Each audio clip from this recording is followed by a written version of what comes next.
from Aviation in Action, and the first tutorial on becoming an aviation enthusiast.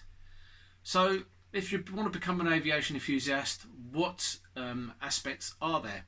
There are many aspects of this hobby. There are the guys that just take pictures, there are the number crunchers, and then there are the dot spotters. So let's go through one by one. What do you want out of this hobby? So when I joined this hobby when I was 9 and now I'm 40 something, it was the smell of aviation fuel and seeing 7 Concords take off that got me wrapped into this hobby. From then I did number crunching, I did dot spotting, I did photography, and at the moment I'm still into the photography and moving on to live streaming and videos. So let's go through the number crunching. Number crunching is someone that will go to lengths, many airports, depends if they're just in civilian or not, or military. You may decide to go into all of them, cover the whole area. I do civilian, military and helicopters. So just say for argument's sake you do everything. So we'll cover the whole thing for you. So a number cruncher will go to an airport, airbase with a book. Civil aircraft markings, military aircraft markings.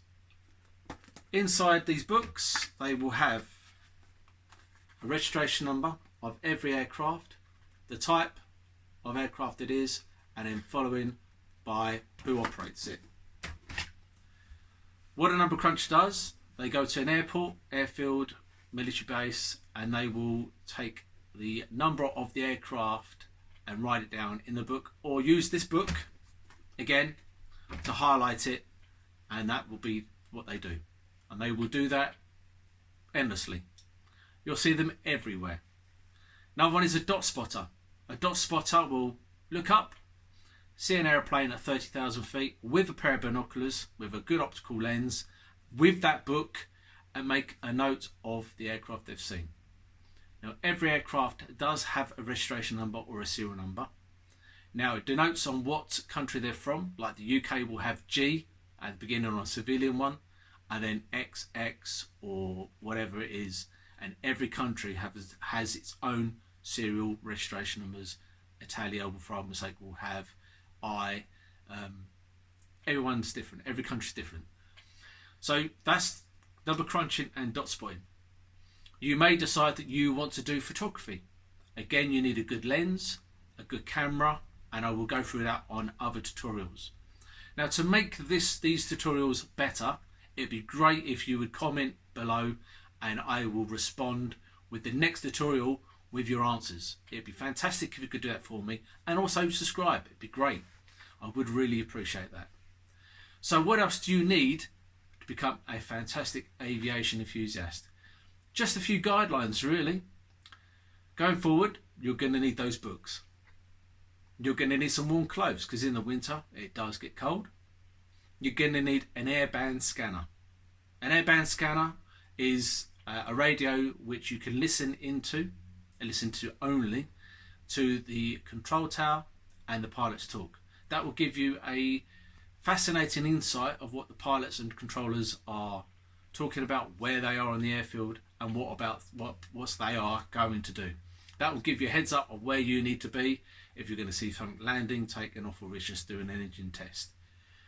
Another thing you're going to need is a decent pair of binoculars, and these are the things I will cover in later tutorials for you. Again, the camera, we'll go through the cameras and the settings that you're going to require, and other tutorials, locations. So you have decided, for argument's sake, you just want to do civilian. Civilian photography or civilian number crunching is great. You can go to any airfield at any time and you are guaranteed to see an aircraft, not unless the airfield shut down on strike or something else, or bad weather. You can go up to Heathrow, because Heathrow is one of my locals. You go to Heathrow, there are many locations at Heathrow, and you can sit there and watch planes land or take off every day, all day. Military, on the other hand, is a bit different. They do attend on missions, depends on what they're doing. Some days you can go there and it'll be a busy day, other days you can go there and don't see much at all. There are security implications that you have to be aware of at both places. This is heightened security times, and so you have to be aware of your surroundings and what you're doing. There are good possibility, if you're doing something silly, that someone will see and you will get investigated. I.e. the police will turn up, the MOD police will turn up and ask you questions. Things to think about is how close do you want to get to that fence. Do not, and I promise you, do not go near the fence. If you go anywhere near the fence, if you're a metre or closer, you will attract attention. I would say stay back at least 2 to 3 metres back from the fence line. Some military bases do not like you aiming your camera onto the base. MOD Boscombe Down is a prime example. Again, going on to my future tutorials, I will give you locations for you to go and stand and places where it's safe to do so. I will also cover Mac Loop and other locations. I will cover civilian locations in my later tutorials. So going forward, do you want to become a civvy spotter, a military spotter, a heli spotter, or do you want to do all three? That's for you to decide. Please do comment and I will come back to you with the answer on my next tutorial. On my next tutorial, I'm not too sure which one I'm going to cover next.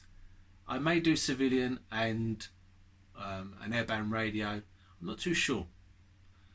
Give me an idea of what you want me to cover on the next tutorial. But until then, take care. See you soon. Bye bye.